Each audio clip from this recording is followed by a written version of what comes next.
또 정시 또 봅니다.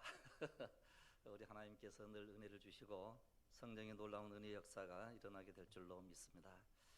2025년 새해가 되었습니다.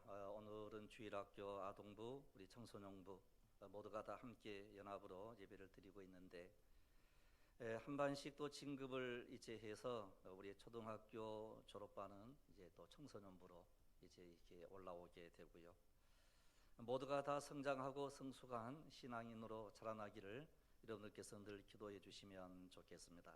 이런 금년 이제 표가 성령의 능력으로 부흥하는 교회라고 하는 표인데, 총회에서도 이 표를 정했고요.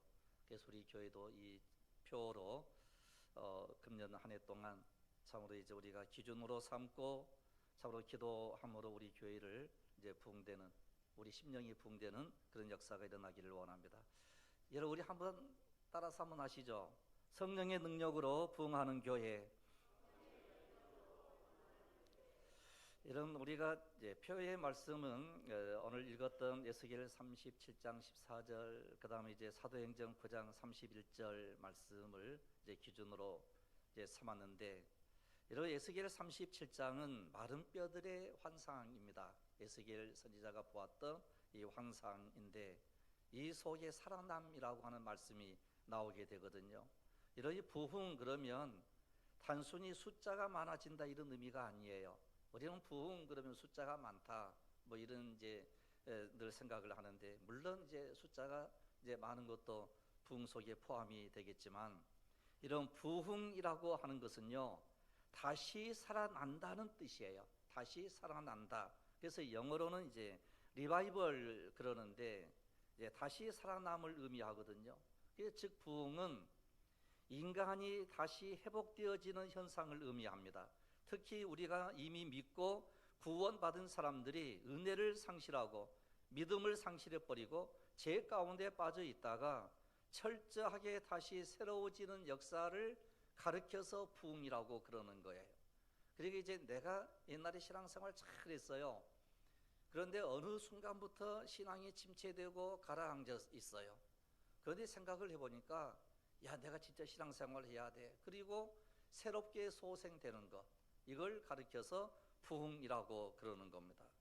이런 우리가 예수 그리스도를 믿음으로써 거듭난 교인들조차 어느새 은혜 안에 거하지 못하고 크고 작은 죄를 짓고 이제 살아가면서 하늘로부터 새롭게 하시는 은혜가 임하여 이제 언젠가 우리가 새로운 삶으로 갑자기 변화되는 것, 이걸 가르쳐서 부흥이라고 하는 거예요. 그러므로 이 시간 우리가 구해야 될 것은요, 하나님께서 우리에게 은혜를 주십시오.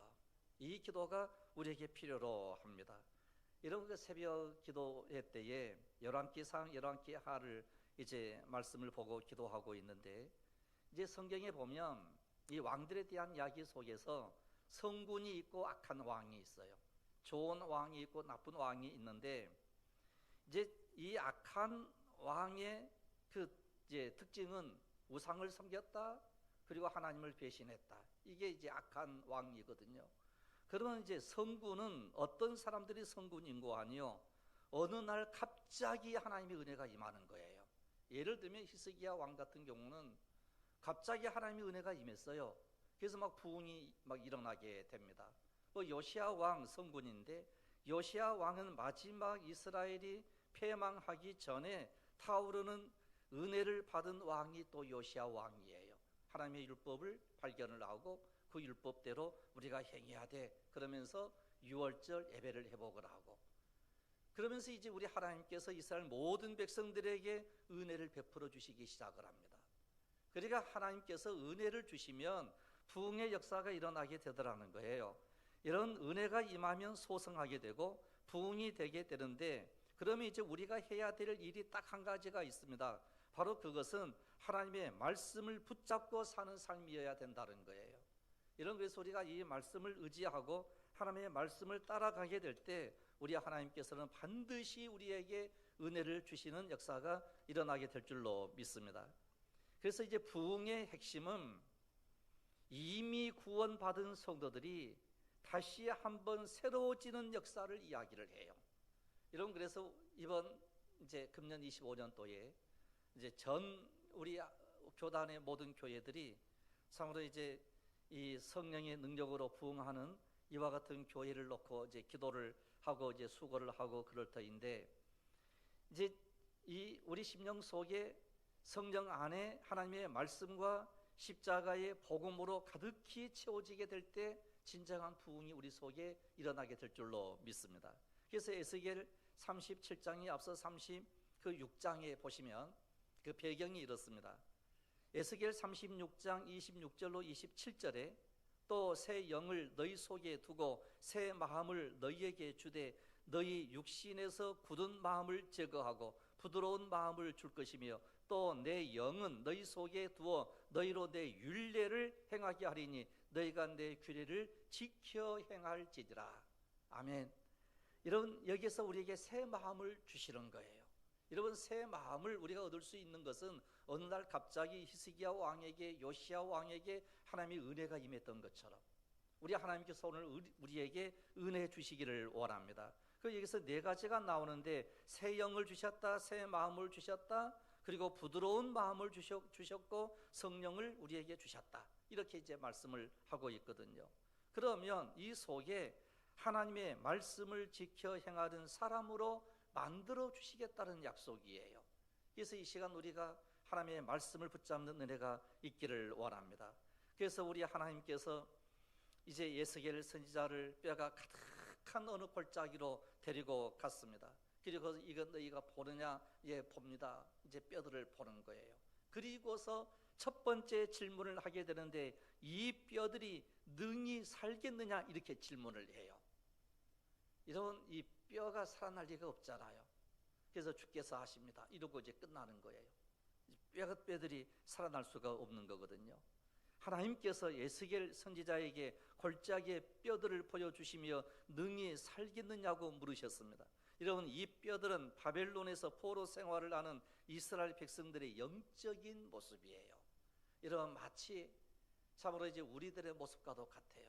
이미 이제 말라버리는 뼈와 같은 앙상한 모습. 이 뼈들은 바빌론에서 포로 생활을 하는 이스라엘 백성들의 그 영적인 모습인데, 그 뼈와 같은 이스라엘이 하나님의 말씀과 성령으로 인하여 바벨론 포로 생활 70년 만에 하나님께서 바사왕 고레스를 통해서 이스라엘 백성들을 바벨론에서 해방시켜 예루살렘으로 귀환시켜 주겠다라고 하는 새로운 약속이거든요. 그래서 이 뼈들이 살아나겠느냐 그랬을 때에 참으로 이제 아무런 말을 할 수가 없었던 거죠. 그러나 우리 하나님께서 권능으로 에스겔에게 임재하셨습니다. 그리고 성령으로 에스겔을 골짜기 가운데 두셨습니다. 거기에는 뼈가 가득했는데 심이 많고 아주 말랐습니다. 하나님께서 태어냈습니다. 뼈들이 모이고 힘줄이 생기고 살이 오르고 가죽이 덮이게 되었습니다. 그리고 다시 에스겔이 하나님의 말씀대로 생기에게 태어나니 생기가 그들에게 들어가서 극히 큰 군대를 이루었다라고 말씀하고 있는 게 오늘 이제 에스겔 37장에 있는 말씀이에요. 이 뼈 저 뼈가 서로 이제 연락을 하고, 그리고 맞아 뼈들이 서로 연결이 되고 거기에 힘줄이 생기는 이와 같은 놀라운 일이 일어나게 된 거예요. 그러면 여기에서 우리가 볼 수 있는 게 하나님을 대신하여 에스겔이 선포를 하는 거예요. 이런 금년 한 해 동안 하나님의 말씀을 여러분들의 입술로 선포하는 은혜가 있기를 원합니다. 기도할 때 우리 하나님의 말씀을 막 붙잡는 거예요. 우리가 하나님의 말씀을 딱 붙잡고 기도하게 될 때에 참으로 그 말씀의 능력이 우리 속에 임하게 될 줄로 믿습니다. 여러분, 에스겔 37장 4절에 그 말씀이 나오는데, 또 내게 이르시되 너는 이 모든 뼈에게 대언하여 이르기를 너희 마른 뼈들아 여호와의 말씀을 들을지어다, 이렇게 선언을 해요. 이러한 이 에스겔 선지자가 하나님을 대신하여 말을 하는 거예요. 이런 이 말에는요 능력이 있는 거예요. 이런, 그래서 우리 속담에도 뭐 한번 뱉어버리는 말은 다시 주워 담을 수 없다고 그렇게 이야기하지 않습니까? 그만큼 이 말은요 능력이 있는 거예요. 이런 우리가 이 말을 좋은 말을 하게 되면 이 뇌가 그렇게 움직인다고 그러잖아요. 그쪽 방향으로 틀어간다고 그러잖아요. 이런 하나님의 말씀이 여러분들 심령 속에 흘러 넘치는 은혜를 통하여 부흥을 체험하는 은혜가 있기를 원합니다. 여러분, 그러면 하나님의 말씀이 들려지면 절망 중에 있어도 다시 일어설 수 있다는 것입니다. 에스겔 골짜기에는 뼈가 심이 많고 매우 말라 있었다, 이렇게 기록을 합니다. 그런데 에스겔이 하나님의 음성을 듣고 태어나니 마른 뼈들이 모이고 그 뼈 위에 힘줄이 생겼다, 가죽이 덮이고 생기가 들어가서 큰 군대가 되었다라고 기록을 하고 있습니다. 이런 마른 뼈가 살아나는 일은 인간의 능력으로는 불가능한 일이고 절대로 일어날 수 없는 일이거든요. 여러분, 사람이 죽어서 썩고 뼈만 남았다면 회복이 불가능한 거예요. 이미 이제 숨이 끊어졌다 그러면 다시 살아날 수 없는 이와 같은 모습들이거든요. 그런데 하나님이 하시니까 살아나더라는 거예요. 여러분, 하나님은 능력의 하나님이시며 모든 우주 만물을 창조하신 하나님이신 줄로 믿습니다. 그리고서 에스겔 37장 11절을 보면 하나님께서 이렇게 말씀을 하세요. 또 내게 이르시되 인자야, 이 뼈들은 온 이스라엘 온 족속이라. 그들이 이르기를 우리의 뼈들이 말랐고 우리의 소망이 없어졌으니 우리는 다 멸절되었다 하느니라. 이런 이스라엘 백성들이 바벨론 포로로 끌려가게 됐을 때에 희망이 다 사라졌습니다. 희망이 없는 거예요. 이런 지금 이 세대에 여러 가지 차로 포기한 인생들이 참 많거든요. 인생의 삶을 막 포기해 버리거든요. 이런 우리의 삶 속에 포기를 하면 안 돼요. 우리 하나님의 말씀이 내 속에 들어오게 되면 포기했던 인생이 바뀌게 되는 거예요. 그래서 기도하게 되고 찬양하게 되고 예배하게 되고 우리의 모든 심령이 변하게 됨으로 인해서 우리의 삶의 역사가 일어나게 되는데 생명을 우리에게 주시게 될 줄로 믿습니다. 그래서 인자야, 이 뼈들은 온 이스라엘 족속이라 그랬어요. 분명히 이 사건은 이스라엘의 회복을 말씀하시는 것입니다. 이스라엘 족속들은 하나님께 범죄하여 심판을 받고 온 세상이 흩어졌는데 그들이 다시 돌아올 거라는 거예요. 이런 이스라엘의 11개 상하 마지막 왕들에 대한 이야기를 보게 되면 밑에 쪽으로는 애굽이 강한 나라였거든요. 그 다음에 이제 위쪽에 가운데 중간에 이제 아수르 제국이 세워지게 되고 쭉 밑으로 내려가게 되면 이제 바벨론이라고 하는 제국이 신흥 제국으로 나타나게 되거든요. 그런데 이제 애굽은 중간에서 이제 어정쩡하게 그대로 이제 남아만 있어요. 그리고 아수르는 결코 이제 망해버리게 되고 신흥 제국이었던 바벨론이 일어나더니 예루살렘을 포위를 하고 그리고서 드디어 이 시드기야 왕, 이 마지막 왕 때에 결국 이스라엘이 패망을 해버리고야 마는 것입니다. 이렇게 패망을 이제 하게 됐을 때에 이스라엘 모든 민족이 약 1900년 동안 나라 없는 서름을 안고 살아갔던 민족이에요. 이러한 민족들에게, 이러한 이스라엘 사람들에게 우리 하나님께서는 이제 다시 돌아오게 되고 회복이 되게 될 거라고 이야기를 하고 있는 내용의 말씀이 에스겔 37장 12절에 이렇게 기록을 해요. 그러므로 너는 태어나여 그들에게 이르기를 주 여호와께서 이같이 말씀하시기를 내 백성들아, 내가 너희 무덤을 열고 너희로 거기에서 나오게 하고 이스라엘 땅으로 들어가게 하리라 그랬어요. 여러분, 이 약속의 말씀대로 이스라엘이 회복이 된 거예요. 그게 현재 이스라엘이에요. 이런 하나님의 모든 구원의 섭리는요, 지금도 계속 진행되고 있는 거예요. 그래서 오늘 우리들은 구원받은 하나님의 백성으로 1년 동안 우리가 어떻게 살아야 될까 그럴 때에 성령의 능력으로 사는 은혜가 있기를 원합니다. 여러분, 성령의 능력으로 살면 금년 한 해도 주 안에서 승리하게 될 줄로 믿습니다. 그래서 이제 이스라엘 백성들이 각 나라에 이제 디아스포라로 막 흩어져서 살게 되었거든요.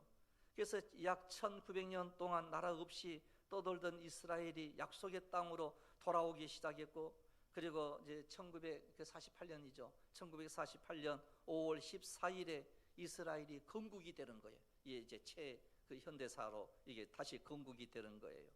그리고 지금은 약속의 땅에 유대인들이 지금 현재 들어와서 지금 인구가 약 700만 명 정도 되나요? 그 정도 이제 돌아와서 살고 있는 거예요. 즉 이스라엘의 회복이에요. 이 이스라엘의 회복의 역사를 성경으로 이렇게 비춰보게 되면 얼마나 정확한지 알 수가 있어요. 그래서 이 시간 우리가 붙잡고 기도해야 될 것은요, 하나님의 말씀은 반드시 이루어지게 되더라는 거예요. 이런 데서 마라나타, 다시 오실 예수 그리스도를 기다리는 그 기다림 속에 성령 충만함을 가지고 사는 은혜가 있기를 원합니다. 이런 요한복음 5장을 보시면 베데스다 연못의 기적이 나와요. 저는 이 베데스다 연못의 기적을, 그 말씀을 읽을 때마다 진짜 불쌍한 사람들이 전부 모여 있거든요. 어쩌다가 천사가 하늘에서 내려와 가지고 간헐천이죠, 그 따뜻한 그 물, 그 온천인지 뭐 이제 물을 동하게 하며 물이 막 움직이며 제일로 첫 번째로 들어간 사람은 몸이 깨끗이 낫고, 두 번째, 세 번째, 네 번째 들어간 사람은 나을 수가 없었다, 이 이야기거든요. 그런데 거기에 어떤 사람이 있었는고 하니요, 38년 된 환자가 있는 거예요. 이 이야기는 어떤 얘기인고 하니 38년 동안 거기에 있었다는 의미가 돼요. 이거 얼마나 긴 세월이에요. 그래서 우리 예수님께서 찾아오십니다. 그래서 이렇게 얘기를 해요. 넣어줄 사람이 아무도 없습니다. 즉 나를 도와줄 사람이 없습니다. 이 사람은 완전한 절망 중에 있는 38년 된 환자에게 주님이 찾아오셔가지고 이렇게 말씀을 하세요. 일어나 내 자리를 들고 걸어가라. 그래서 예수 그리스도만이 우리에게 부흥이고요, 예수 그리스도만이 소망인 줄로 믿으시기를 바랍니다. 그래서 오늘 우리들이 잡으러 38년 된 병자가 즉시로 나와서 자리를 들고 걸어가게 되었습니다. 오늘 여러분들에게도 이와 같은 기적의 역사가 일어나기를 원합니다.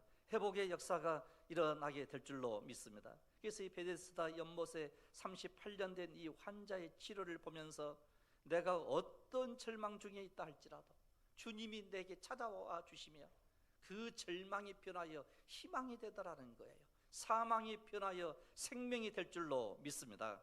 그러면 오늘 우리들은 이 말씀을 어떠해야 되는고 하니요, 선포할 때 역사가 일어나는 거예요. 에스겔의 말에 능력이 있지만 마른 뼈로 하나님의 군대를 만들 만한 능력은 없는 거예요. 그런데 그가 하나님의 말씀을 듣고 입으로 선포하게 되었을 때 뼈들이 모이고 그 뼈에 힘줄이 생기고 살이 오르고 가죽이 덮이고 생기가 들어가서 살아 움직이게 되었다, 이렇게 말씀을 해요. 이런 대언했다라고 하는 말씀이 몇 번 나오는 거 아니요, 6번 나와요. 대언했다, 대언했다, 대언했다. 여기서 대언이라고 하는 것은 하나님을 대신하여 말한다라고 하는 거예요. 여러분, 성경 66권은요 하나님을 대신하여 오늘 우리들로 하여금 선포하라는 거예요. 여러분, 우리 심령 속에 선포가 되어질 때 그 말씀이 활력이 있고 살아있고 활력이 있어가지고 우리의 뼈와 골수를 찔러 쪼갠다 그랬거든요. 여러분, 뼈를 찔러 쪼갠다라고 하는 의미는 어떤 의미인고 하니 치료해 주신다는 의미예요. 회복시켜 주신다는 의미예요.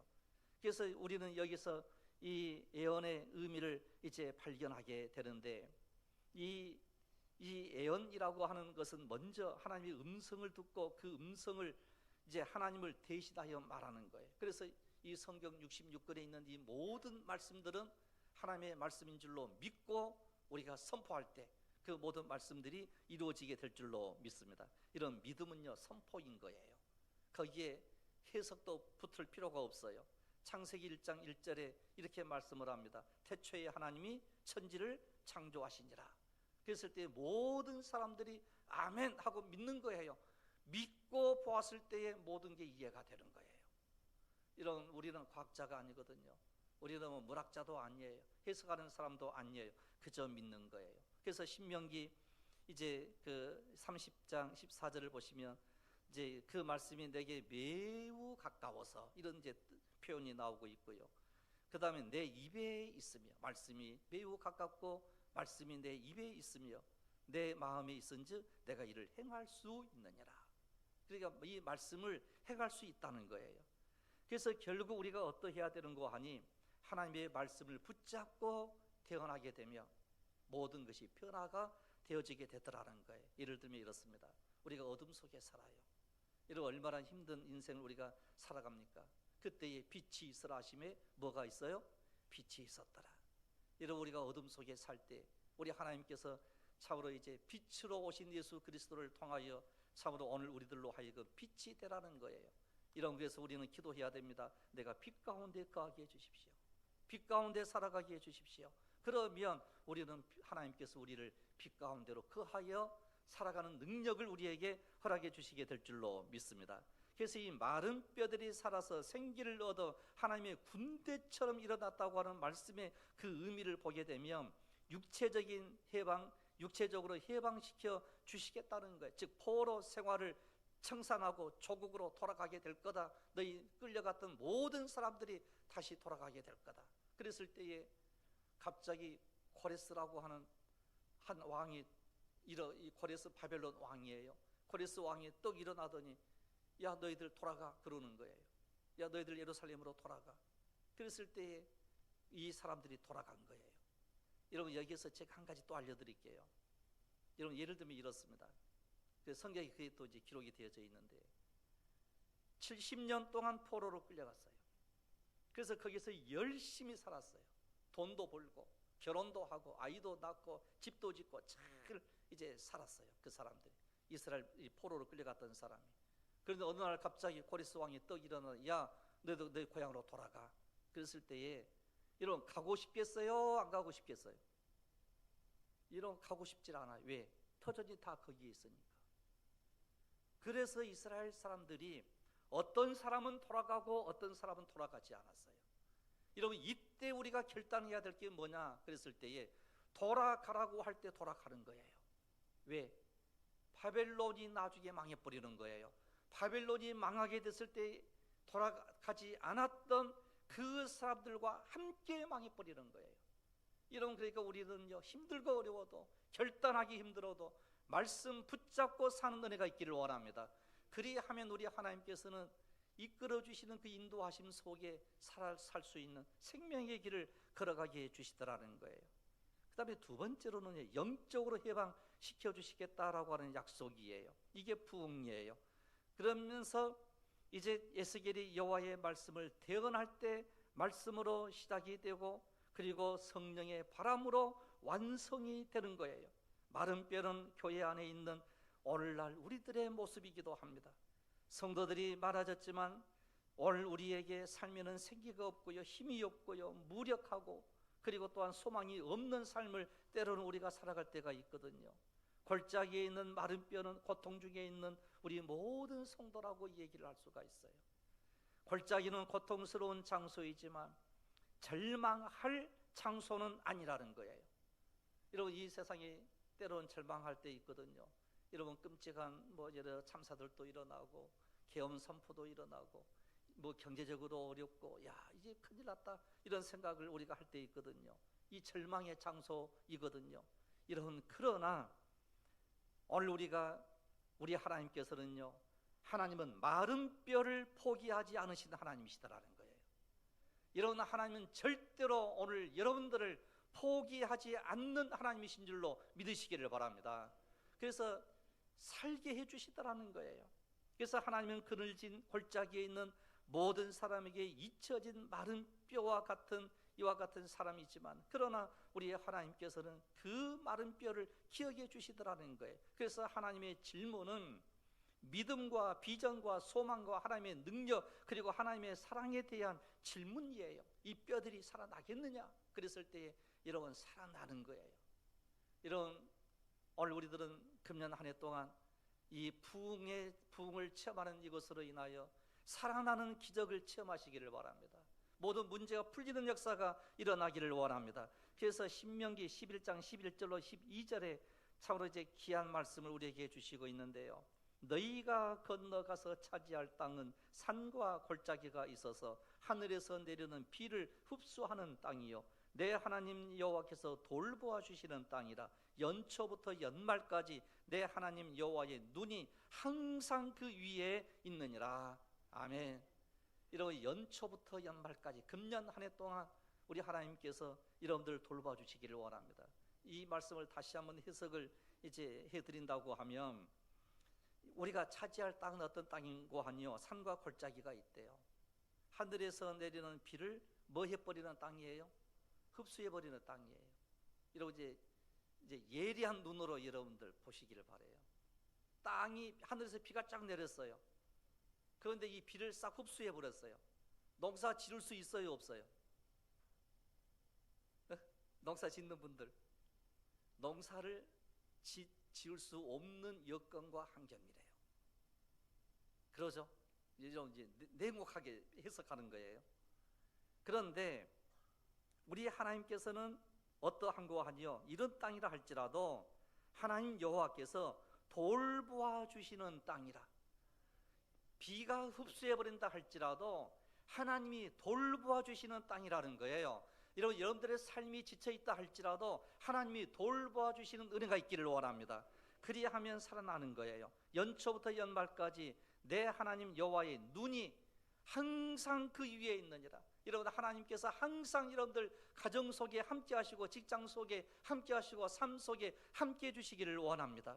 그리하면 살아나는 거예요. 하나님은 우리를 사랑하여 주시는 하나님이십니다. 우리가 어떤 상황에 있는지 아시는 하나님이십니다. 여러분들, 하나님은 마른 뼈도 사랑하시는 하나님이시고요, 그 마른 뼈에게도 우리 하나님께서는 은혜를 베풀어 주시더라는 거예요. 마른 뼈에 임하시는 하나님의 크신 은혜를 받을 수 있는 은혜가 있기를 원합니다. 그래서 우리의 삶이 말라있다 할지라도, 내 삶이 비록 고단하다 할지라도 우리 하나님께서 참으로 우리 가운데 임재해 주시고 역사해 주신다라고 하면 살아나는 생기의 역사가 일어나더라. 이걸 우리에게 보여주는 게 부흥이에요. 예, 여러분, 금년 한 해 동안 성령의 능력으로 부흥을 체험하는 귀한 여러분들이 되시기를 주님의 이름으로 축원합니다. 기도 드리겠습니다. 걸어가신 우리 아버지 하나님, 주여 마른 뼈와 같은 우리에게 은혜를 베풀어 주시옵소서. 어둠의 골짜기, 깊은 골짜기, 다시 일어설 수 없는 그 골짜기에 놓여 있다 할지라도 걸어가신 우리 아버지 하나님께서 우리를 건져내어 주시옵소서. 참으로 우리 교회를 우리 아버지 하나님께서 기억하여 주시며 우리 사랑하는 모든 성도들 한 심령 한 심령을 기억하여 주시옵소서. 우리 교회를 출입하는 어린 심령으로부터 시작하여 작년에 이르기까지 한 영혼 한 영혼 붙들어 주시고 붙잡아 주시고, 참으로 연초부터 연말까지 하나님의 은혜의 역사가, 하나님의 그 눈동자와 같은 참으로 이제 보호하심의 역사가 항상 우리 위에